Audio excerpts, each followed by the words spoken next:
Jennifer Seeger, she was in the movie theater, in Theater 9 when this took place. Jennifer, thanks for joining me. I'm sure you must feel shell-shocked this morning. Describe what you saw. Yeah, definitely. As far as I could see, I was in the second front row, and he had come in on the right side of me through an exit door. And he was about 4 or 5 feet away from me with a rifle. Saw him, and that's what I saw was a rifle.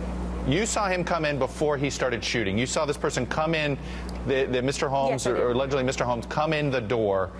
And what did you think when you saw him come in with a gun?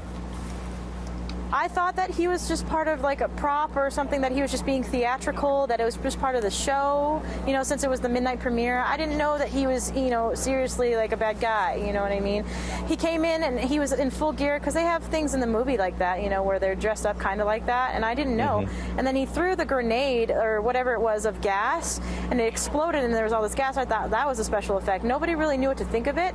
And then he shot the ceiling, just straight up in the ceiling, and then everybody knew it was real at that point. And they just started, it was just straight chaos, everybody was starting to scream and run, and at that point he went straight from here to here with a gun in my face. At that point, that rifle was in my face, and I honestly didn't know what to think. I just instinctively jumped forward and ducked inside the the middle of the aisle and just tucked in a corner. And after that, he was shooting people behind me, and I had like gun shells just falling on my head, burning my forehead. All I smelled was powder, and it was just really terrifying. And I was telling my friends, I was like, just stay still until he walks up the stairs, because then we're just going to crawl and get out of here. We're going to get out of here. So he walks up the stairs, and all I hear is just gunshot after gunshot, and there's women and children screaming, and it was just really terrifying. And at that point, he was a really big guy. He was really terrifying. He was wearing a gas mask, and he had like a Kevlar kind of suit. He looked like a SWAT guy, as far as that goes.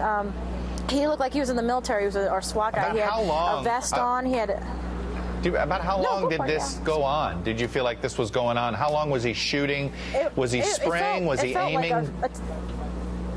He was just shooting at random. People that were trying to run away, if they got up out of the aisle, if they dove or anything, he was just shooting. He didn't have an agenda. It was just anybody that was in his way, he was just going to shoot. And, I honestly can't tell you a time frame, but it felt like forever. And it was probably like 10, 15 minutes in reality, but it was the most insane thing I've ever seen. There were little kids in there getting shot, like 6-year-old kids, babies even. And I'm like, I'm 22 years old. He spared me. Why me? You know what I mean? Like, don't take that little kid. Take me instead. Like, that was just like the hardest thing for me to see. And when I was crawling out, I was having a hard time breathing because of that tear gas or whatever he had put in through, and I was having a hard time breathing, and I was like, I'm gonna suffocate if I can't get out of here. So we were just crawling, and everybody that was trying to get out was apparently getting shot through the doors, the exit doors, and so they kept running back in, and it was just a back and forth thing. And I was one of the last people that got to leave as far as that goes. And on my way out, all I see is these dead bodies, and people that were just lifeless. Like a 14-year-old girl was on the stairs. You know what I mean?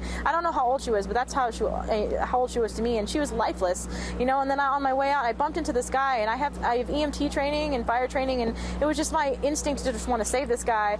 And I felt his pulse, and I realized that he hit a weak pulse, and he needed to get out there. So I was trying to pull him out. I was trying to drag him out as far as that goes. And right when I did that, everybody was like, no, the gunman's coming back. We got to go. So I just ran. I just ran for the hills as far as that goes. But in there, it was just pure chaos. This guy was just shooting one after the other. People say how many gunshots? I can't put a number on it. It's like 50s, 40s, I don't know. It was just, all you hear was screaming and lots of gunshots.